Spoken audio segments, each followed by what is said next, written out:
here today to talk about running customer interviews that produce insights, not notes. And as we jump in here, give me a second. I like to draw on the slides as we're going. I want to first kind of kick off just by talking about the power of customer interviews. I would imagine if you're here on this call, you understand the power, but let's just make sure we're all on the same page here. So, big picture, if we look at the explore, exploit continuum, so explore being trying out new things where there's a higher risk, where you don't know what's going to work and what's not going to work. Exploit is where you are executing on known things. So, Amazon has 100 warehouses, they start their 101st warehouse, they're going to be an exploit.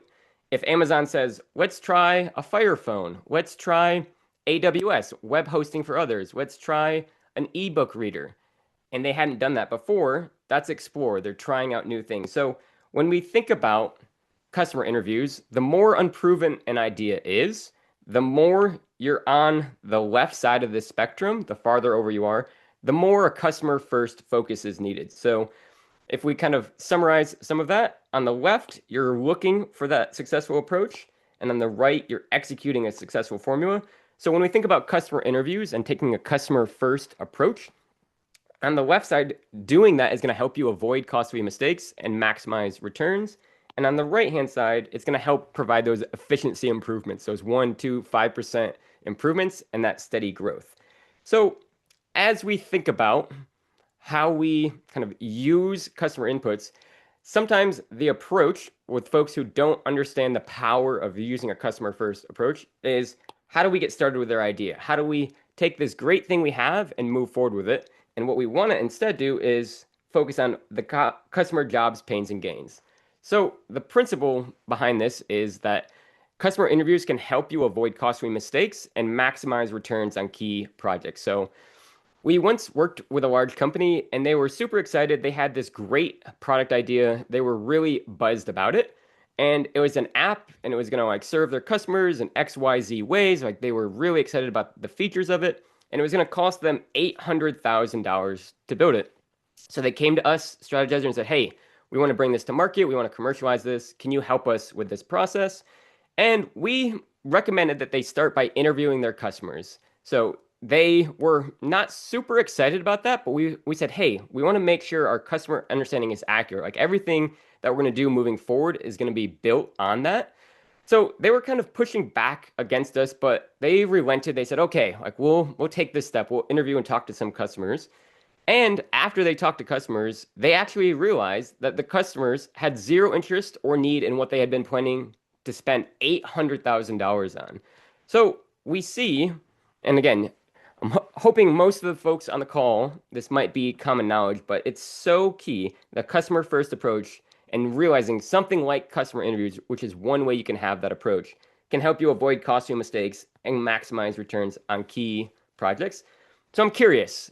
I'm curious where you guys would place yourself on a spectrum from 0 to 3. So 0 is you're in the building, you're not talking to customers, you say, you know what, we have this figured out. Like we have the internal expertise, we don't need to interact with our customers. And you can kind of assess that. Have you talked to a customer in the past 6 months? If not, you might be level 0. Or are you in the customer aware level 1? You are not always going to customer input, but occasionally you're referencing it. It's informing some decisions. So have you reviewed any customer inputs in the past 2 months? Then you see customer informed, level 2. So you're on a regular way using customer evidence and interactions to inform decisions. So in the past month, have you made a business decision that was informed by customer evidence? And then 3, all the way at the top, customer obsessed. So you're relentless in pursuing those customer inputs. So was your last business decision informed by customer evidence? I'm actually going to be able to pull up here. Let me see full screen so I can see the chat here. What do we got? Ah, yes, this is what I was thinking. We have lots of 2s and 3s, but there is also a spectrum here. This is great to see. Let me jump back in here. So when we think about customer interviews, I want to share about the product that Strategizer has come up with and the way in which we've kind of tackled it. And I'll take you on a little bit of a journey. We have tried lots of different things with when it comes to customer interviews. Some have worked, some have not worked, and there's some challenges that we've kind of wrestled with. So I want to share and kind of give away here's the challenges that we wrestled with and all of the kind of golden nuggets of expertise that we've kind of found working with hundreds of different clients. So if we kind of go back a little bit and you think about even a few years ago, we wrote a book testing business ideas. So if we think about that explore, exploit spectrum, how do you de-risk an idea? So something that's unknown on the left-hand side, how do you make sure you can have confidence in what's going to happen? Well, we wrote a book with 44 business experiments. But as we work with our clients, customer interviews has always been one of those go-to experiments. This has been the case for years and years. And in the past, we primarily used free flow interviews. So we would work with people to ask the right types of questions. We'd train them on that, help them create a script. So what are the biggest risks, the biggest unknowns of your idea? How can you then have a script with interview questions that you can then ask to get an understanding from your customers? Then how to set up those interviews, how to run those, how do you analyze the evidence from that? How do you affinity map some of that? How do you understand the patterns? So that was our primary approach that we took, and it worked well for us. We coached teams. They were able to, as I even mentioned earlier, that 800K story, they were able to find patterns in the evidence so that it informed business decisions. But we were always looking for ways to improve. And this is where some of the challenges came in. And as we started mapping out the situation, it looked a little bit like this. So we were often working with corporate teams. The job for them was running interviews that produce insights. Now, this is where it gets interesting, and I think the challenges really came up for us is the biggest pain we always had was a lack of time. So no matter who we worked with, and I'm sure this is true for you and your clients as well, you always want to get things done faster. So if you're spending a week or two learning how to run interviews and then setting them up and then running them and then analyzing them, it's like, how can you shorten that amount of time? How can you do that faster? And then the big gain that we're obviously looking for is actionable insights that drive decisions. And that's even very much related to the title of this webinar. We don't want to just go have a bunch of conversations, have a ton of notes. Like, how do we gain insights that then inform decisions? So as we started wrestling with that, we tried lots of different things. We tried different interview types. We tried different training methods. We created an LMS course. We created different resources. Like, how can we best improve this for corporate teams? And as we kind of tested with this, we found there was kind of like an inverse relationship between lack of time and gains. So we found if you try to go really fast, like what if we just only give them a week and try to force them to go super fast? We often found it negatively impacted their ability to get those actionable insights that drive decisions. So this is with these free flow interviews. So if we flip the script, if we focus too much on actionable insights that drive decisions, you could, even for us, like, and I think there's still aspects of these features on our platform where we help you run free flow interviews with our platform, and there's software for that, and it is so cool, but we always found it never addressed the pain of lack of time. It still required such a time investment that we were struggling with how can we address both of these at the same time. And along the way with that journey, we became more and more aware of the power of including visual artifacts in interviews, which if you know Strategizer, you probably wouldn't be surprised that we got excited about visuals. So you might be familiar with some of these examples. So you might run a speedboat interview where interviewers will list out pains on sticky notes, almost as if it's the anchor holding back the ship. And the deeper the sticky note, the farther away it is, the more intense the pain. So another one is running card store interviews. So you might have people list out different features of their value proposition, and then they are forced prioritizing them from least important to most important. And what was interesting with interviews like this is you could kind of start to get some quantifiable data.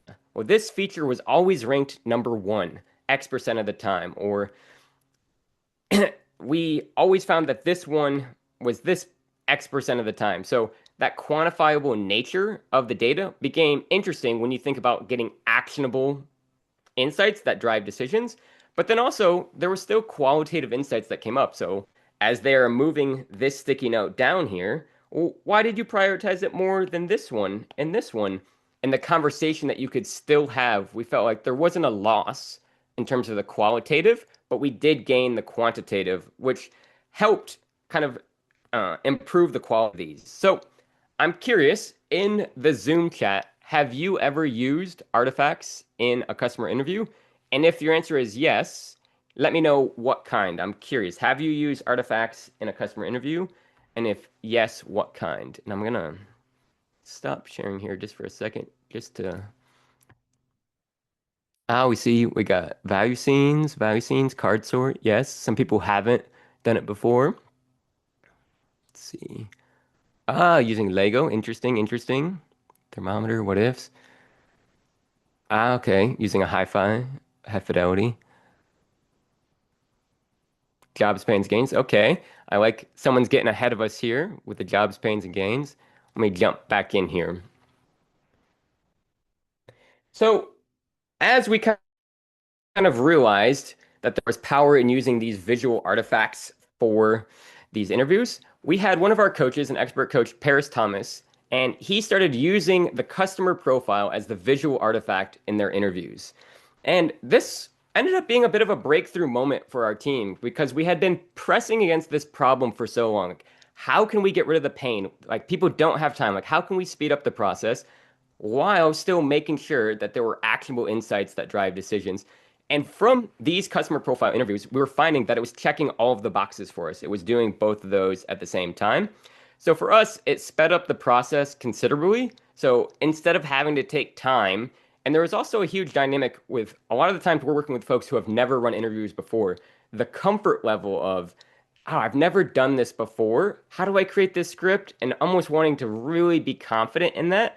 That training would take time, and getting that script would take time. So now it moved up the process. It was create the artifact, practice running the interview, start running the interview. That was what the flow became. And it was much faster. And as well, the insights that they were producing ended up being crystal clear. And we were really caught off guard by this. Like I said, we had tried a lot of different approaches, a lot of different, like, let's try some speedboats, let's try this type of script, let's try that type of script. So we were really encouraged by this. So just to be clear, what do I mean by a customer profile interview? So if we look here on the right-hand side, you have the customer profile, which if you're familiar with Strategizer tools, it's the right-hand side of the value proposition canvas, and it's made up of three different areas. You have customer jobs, what your customers are trying to accomplish, customer pains, like what are the pain points, the obstacles, the risks, and customer gains, the positive benefits, the positive outcomes. So step one is you map out and create kind of a generic profile of your customers.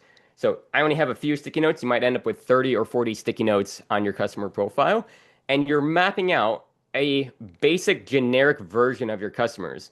But then you're going to go and actually talk to your customers with this artifact, and one by one, you're going to say, this job, and you're going to read out what that job sticky note says. Is this you?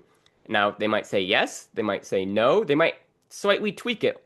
If you're maybe you're a coffee shop and you're interviewing commuters and you say, order 2 cups of coffee to go.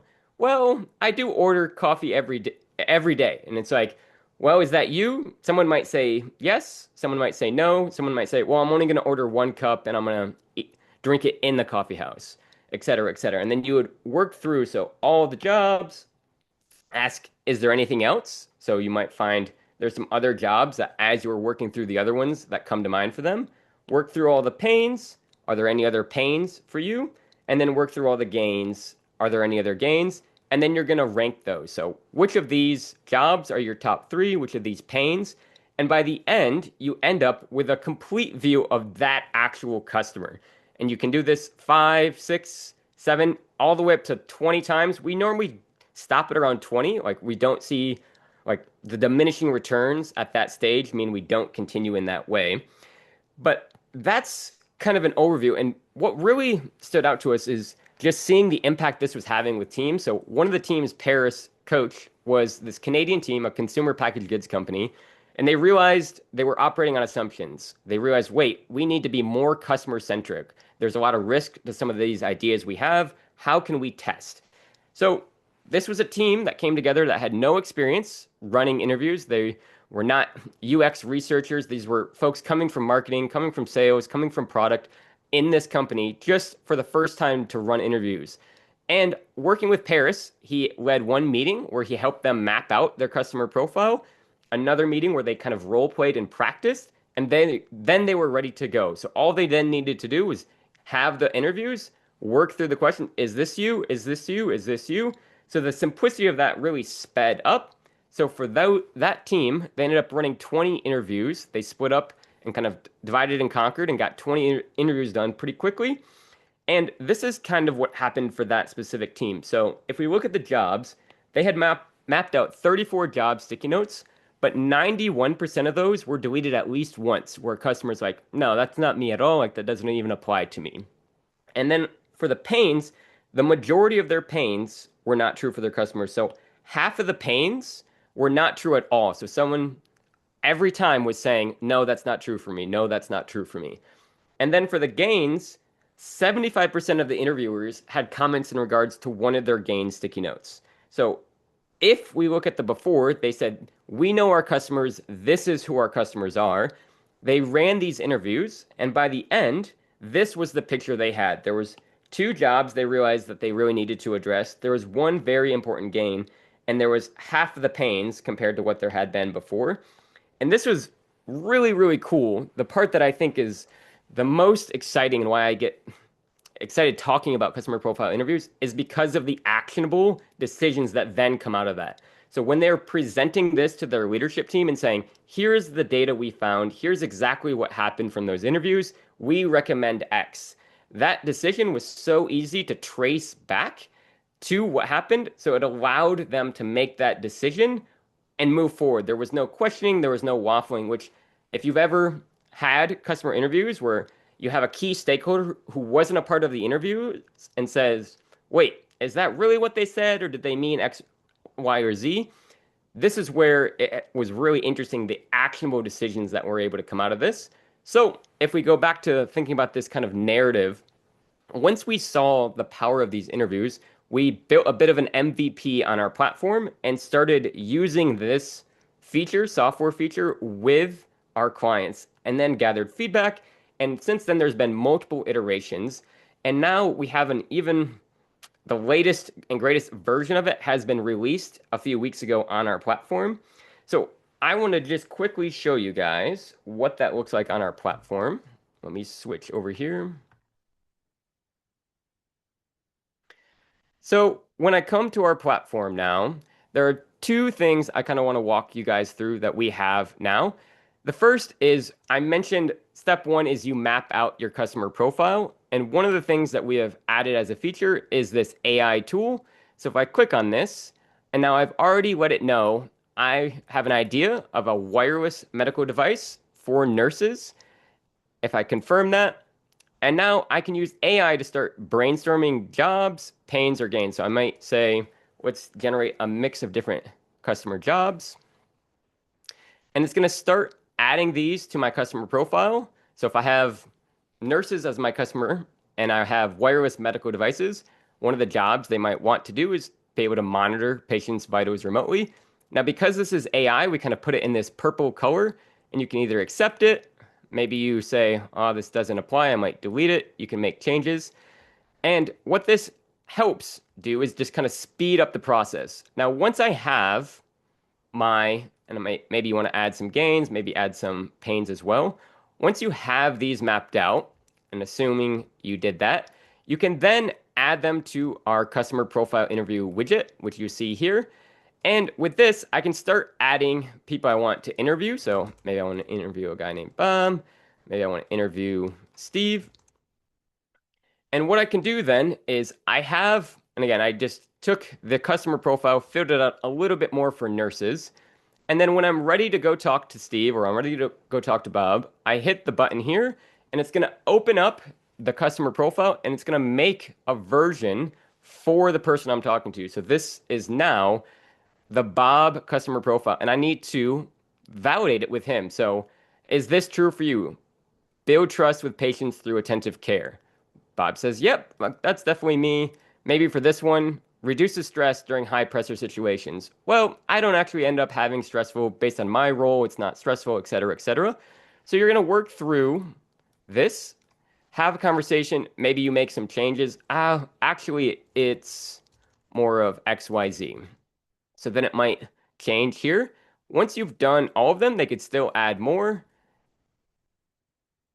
and then they can rank. So this is my most important one. This is my second most important. And a lot of this, when we initially tested, was done manually. So it's exciting now. If I hit finish interview, it's automatically going to bring me to this analysis view. So what I can start doing, and obviously I only did one and I just kind of quickly clicked through it, but you can see a force prioritized, force ranked, what are your most important jobs? And where this starts to become powerful is when you have 4, 5, 6, 7, 8 interviews. And you can see here, this has been validated by Bob. It was ranked number 1 by Bob. When you have much more data, you then move from a theoretical understanding of your customer to a much clearer understanding. So I'm going to switch back over now. We'll come back in here in a minute. And I'd love to see, as we're kind of talking, so especially when we talk about a product demo, if there are any questions, and I mentioned this at the start, you might not have been on the call yet, we have a Q&A function at the bottom of the Zoom. So put your questions, don't put them in the chat, please. We might lose track of them in the flow of things. In the Q&A section, I'm going to do one last little bit of talking here, and then I'm going to switch over to hear from you guys with your Q&A. So as I'm kind of doing this last section, if you were seeing something and you had a question or you want to kind of get any clarity on anything, go ahead and put that in the chat. And then I will just wrap up now with this last section here. So the reason we're really excited about this webinar is because we're announcing at the end of this month that we're launching the customer profile interview playbook. And just to tie everything together, so I've been talking about running customer interviews, and we've seen we had these pains and gains, the lack of time, the gain there. We've seen using this widget, it's been about 2 years now of getting data, making tweaks, working with it, that it really does decrease the amount of time and make sure it does have those actionable insights that drive decisions. But customer interviews are just one part of a larger body of work that clients often need help with. We're often brought in to help with mapping business models, with value propositions, with bringing things to market, go-to-market strategies, commercialization, et cetera, et cetera. And the other question, so next to how do we figure out these customer interviews, another key question we've had is how do we democratize access to these best practices? And we've just found there's obviously a limit to how many in-person workshops we can run. There's a limit to how much one-on-one coaching and guidance we can provide. Like we can want to help every single person run interviews. We can want to help map that, but it's not always feasible. So we've now launched a library of guided playbooks on the Strategizer platform. And this is really where the Strategizer books come alive. And they provide this kind of outcome-focused, step-by-step guidance. And this gets me super excited because I feel like even for me, I know startups that are in kind of Atlanta. I have friends who have their own businesses. And it was always tricky, like, especially with a startup, they maybe don't have a lot of funding they want to put to consulting or working with a small business. And some of the things I'm using with large corporations are so valuable, but I'm like, how can I offer this to them? And I feel like we're now finally in a season where we can offer the same type of experiences at a fraction of the cost. So if we look at some of the playbooks we have right now in the library, Competing on Business Models, which teaches you how to map out your business model, how to use that in a powerful way, how to create a strong value proposition using the Strategizer toolkit, using generative AI. And now, obviously, we're looking at customer profile interviews coming out this month. We're not looking at big price tags for Strategizer to come in-house to provide that expert coaching. We're looking at $25 a month per seat. And this, again, gets me super excited. So I want to share a little bit of what this looks like on our platform. So we're going to be launching this at the end of the month. And if you do want to hear about this, I think we have a poll, Jerry, that we can pull up. And if you provide your email, if you're saying, yay, I see you talking about this, You say there's a new playbook coming out. Can you just let me know when it's fully live, fully ready to go? Go ahead and let us know about that with your email in the poll. And what I'm going to do as you're filling that out is show you what this looks like on our platform. So we have the software feature. We have kind of the stuff I already like. You can create your customer profile with AI. Now you can run the interviews. But how does this all come together? Oops. Let's see if it lets me out of here. There we go. So the first thing, when we think about if Strategizer is not in the room, we have one other AI tool that I just want to mention, and then I can show you what the playbook looks like. So if I look at, and I just added another mapped out customer profile here, with Strategizer not in the room, we have another AI tool. So the first one I showed you here helps you generate jobs, pains, and gains. There's also another one called the Mini Coach. And now we've taken Strategizer resources, content, and packaged it inside the AI so it can pull from that knowledge. And there's some assessment questions. So one of the things that we provide when we're in person the most is guidance on how to use our tools to the most of their potential. And what this mini coach does, it's going to ask you questions in the workspace as you're doing the work to help you know how to elevate the work that you're doing. So, for example, say you had mapped out this customer profile. Again, I'm just using the nurses with wireless medical device as the idea. You'll see here, after I click that button, there's a little icon of the coach that shows up here. Now I have a job of build trust with patients through attentive care.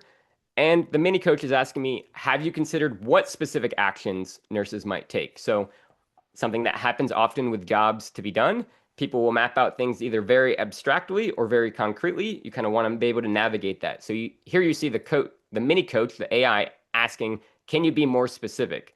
Here we have, let's see, another one of these maybe. Reduce stress during high pressure situations.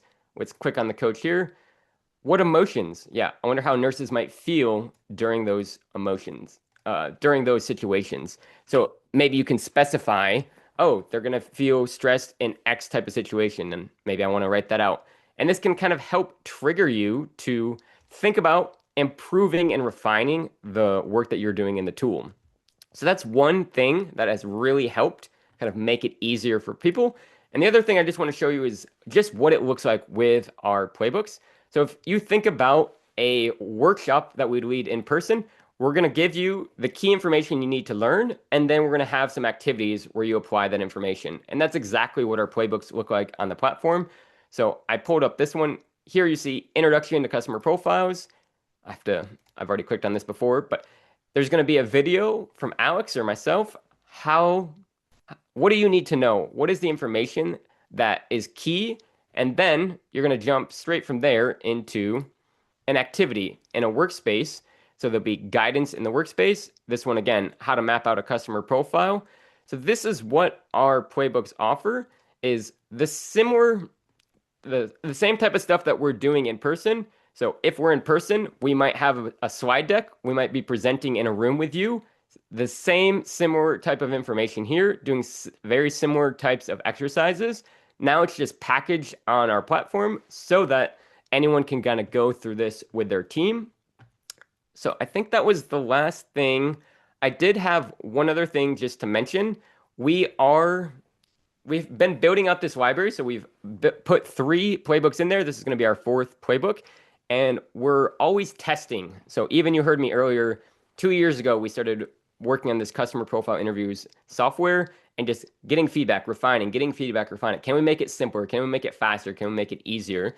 And in the same way with our playbooks, we are testing them. And we have been doing this with our internal bench of Strategizer coaches, but we're looking at expanding out. So if you would be interested in being part of an early adopter group, so the requirements would be you would plan to use the guided playbook to run interviews and have real interviews. So we want to make sure that we're actually testing it. So sometimes there are educational environments where people are looking to apply these types of things. We're not looking for that. We're looking for real interviews with real customers.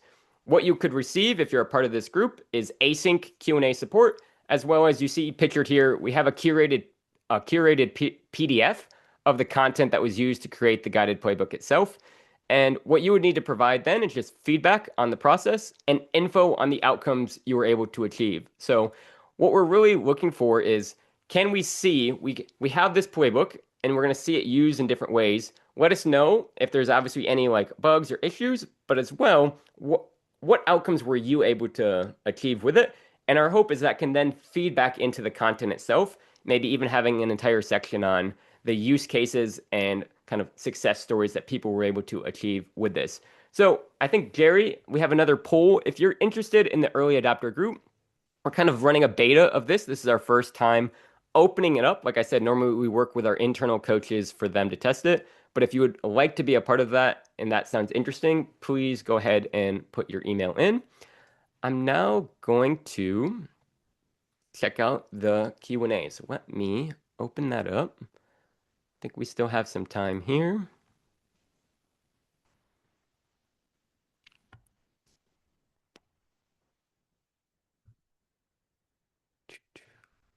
Q&A, there we go. Are we going to be able to access these slides? Yes, we'll send out a PDF of the slides after this. As the employee doing the interviews, analysis and synthesis, how could I integrate important context? So important context in an interview setting while not extending the use of time. So one thing I didn't cover there, if I go back to the workspace, is there are oftentimes things that are not customer jobs, pains, or gains. So say I want to set up a new customer profile series. I'll just quickly type something in. We often find, so maybe I want nurses. We have space here. If there's any other context, so essentially anything that is not a job, pain, or gain, you can map that out. So maybe X type of salary. Maybe it's Y type of company. Maybe you have the most amazing iPad app for grandparents. There might be important context. They own an iPad. Like obviously that's going to be some important context that's not a job, pain, or gain. And as you go through the interview process, you can, in the same way you do it for the jobs, pains, or gains, you can apply these context pieces as well. So we've kind of built that in just because there are often pieces that are not jobs, pains, or gains. All right. Slides. Yep, we'll share the slides. Do you have an example of this customer interviews used for pricing and packaging decisions for software companies?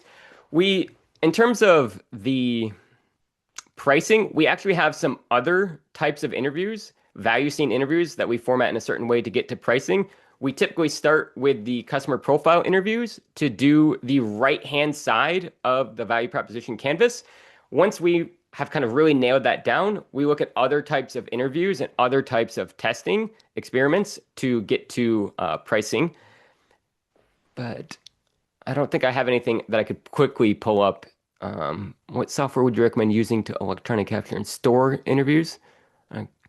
So, I mean, in terms of software, it's also useful to record and use AI. So there's so many different tools out there now that will record and provide transcripts.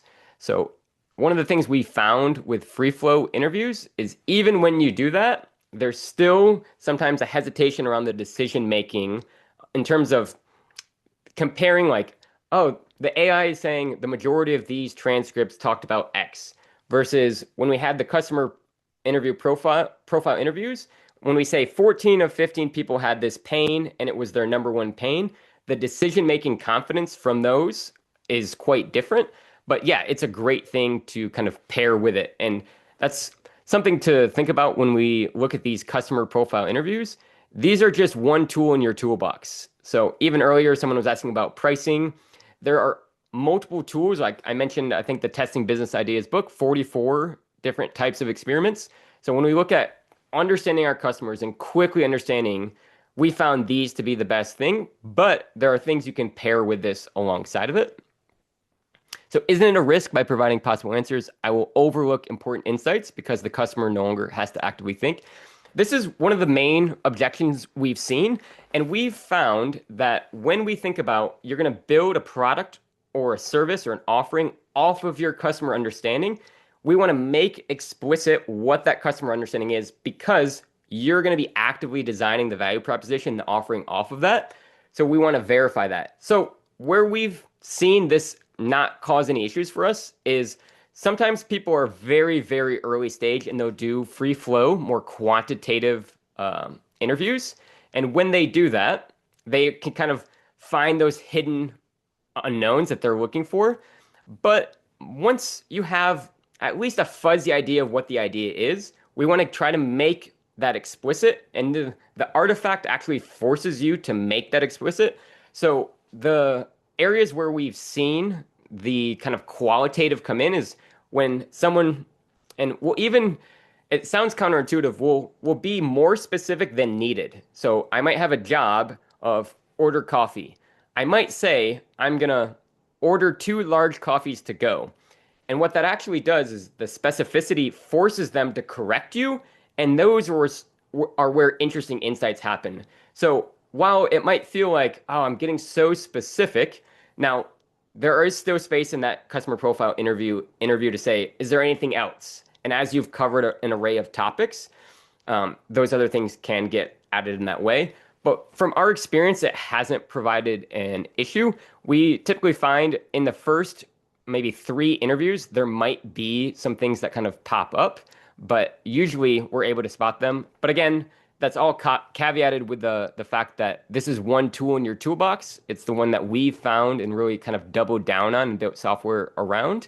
So hopefully that answers that. Let's see. We don't offer integrations. That's on our kind of roadmap for the future. We're not yet able to do that. When you guide customers through the process, do you share screen? Yeah, so if we're in person, we might have the laptop with us and you might be seated next to them. Obviously, with a remote setting, you'd be sharing the screen. What is your most innovative product? I'd have to talk to the coaches on the most innovative product. I mean, when we worked with Bayer, they I guess I don't know a specific product, but they just saw like some crazy revenue numbers that were able to be produced. So in terms of like impact or success, I would have to maybe talk to the coaches, though I don't have as much frontline. Introduce a level of bias when showing the customers a pre-filled map. Again, kind of similar point to the earlier one. You're going to be building your value offering, the value you provide off of your customer understanding. So whether you have that implicit and you build that or explicit with the customer profile interviews, it's going to be something that's going to be true about your idea regardless. So we find getting that in front of the customer and breaking through those breaking through those assumptions provides lots of value in terms of quickly moving the team forward. This idea is definitely not going to work because we thought X, but now we think Y, and now we fully understand X, Y, Z. But again, caveat there, like this is one tool in the toolbox. Does it allow you to collect ideas and thoughts from the team as well as, I don't know if I fully understand that question. We do have another playbook around generating ideas. So in terms of like running the customer interviews, we've seen some other interview types when we start talking about the offering that you have.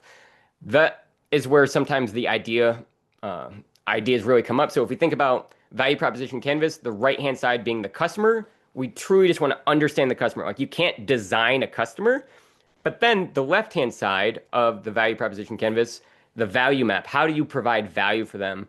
When we run more types of interviews around providing value for the customers, that is where we end up seeing the ideas kind of percolate. But that would be a whole separate kind of conversation. We're hoping to have a playbook around some of those as well.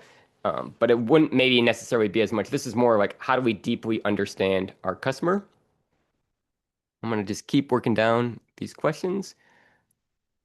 We typically use customer insight interviews in an exploratory way and specifically try not to introduce our own thoughts or biases when asking questions. Has this leading aspect been considered? Yeah, so typically we would recommend, like if someone does still want to do free flow interviews, do those first and then follow them up with customer profile interviews. But we've gotten to the point now with running these interviews that for the most part, I would say 85% of the teams we work with, they're ready to jump to customer profile interviews. So it's going to depend on the situation, but for the most part, we've seen, again, maybe 80 to 90% of teams are ready to jump to that. Would you recommend a diverse team of people conducting the interviews? Yeah, the more diverse the team can get, the better it ends up being, and the more people you can get involved in the process. So if people are coming together, if they're involved in the process, and again, it's not super crazy hard to understand what's going on. Like you map out the thing, you do it multiple times and see, and then aggregate that. But once people fully understand the process, then they kind of get bought into the language. They get bought into the process. So this involvement always reaps rewards, especially like the more higher up your key stakeholders are, the more you can get even them involved with understanding. Maybe you just get them in the workshop where they're mapping out the customer profile. They might not have time to join every interview, obviously, but if maybe they join that initial workshop and then you're making an important decision, should we keep on with this product? Should we pivot this product? Should we do XYZ? If you're saying, here's our customer profile, 11 of 12 people had this job that is really critical for our value, our offering that we have. Hey, can we move forward and get more funding, XYZ? If they have been involved in that process, we found it really transforms the decision making. I see. How long do you typically spend on a free form interview? I mean, it depends on the customer types that you're talking to. We typically see interviews around 30 minutes in length, but we've done shorter, we've done longer, but 30 minutes. Just trying to get through as many of these as we can. Isn't it more efficient to transcribe the calls and let AI map it to the customer insights profile automatically?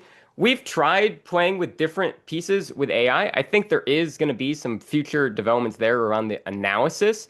But one of the things that's interesting is just having that quantitative, clear understanding. So I even ran interviews and we did something like this. And the fuzzier it gets around some of these pieces affects the decision making. So I think in terms of getting broad brushstrokes, AI can definitely get you those broad brushstrokes. So you can see, well, this theme keeps coming up and this theme keeps coming up in the same way that you might have this gain or these pains. The difference, I think, is if you compare free flow versus kind of letting AI build on top of some of these more structured approaches. The structure for me allows you to compare data across interviews. So I was working with a team and they had an interview script and they were going to do kind of free flow. And you could imagine taking those free flow interviews, transcribing it as you're kind of saying here. But the issue was, even with a script, they were all working off the same script. Some people were more interested in certain questions and the conversations went in different directions versus when it's a more standardized, you're able to kind of compare the data much more easily across. So it's just a little bit clearer at the end, which really where that matters is in the decision making. So this is not to say one is better than the other. I would say if you're trying to make decisions, we found these types of interviews and the clarity they bring to be the best approach that we've kind of bet our approach on. Now, I think we're still going to explore some of the AI pieces, but at the moment, that's kind of where we're at. Well, I think hopefully I was able to answer some of your questions. I think we're at time now. I really appreciate everyone joining, and the level of engagement with just the number of questions was great to see. I was worried at the end here. I had all this time to have the Q&A. I didn't know if it would get filled up, but definitely I don't even think I was able to get through the majority of those questions. So thank you all for joining up, and feel free. Like I said, we put the email out there and we'll be sure to follow up with you guys. And if there are other questions, we're on LinkedIn, we're on our website. Feel free to come and reach out. Thank you all.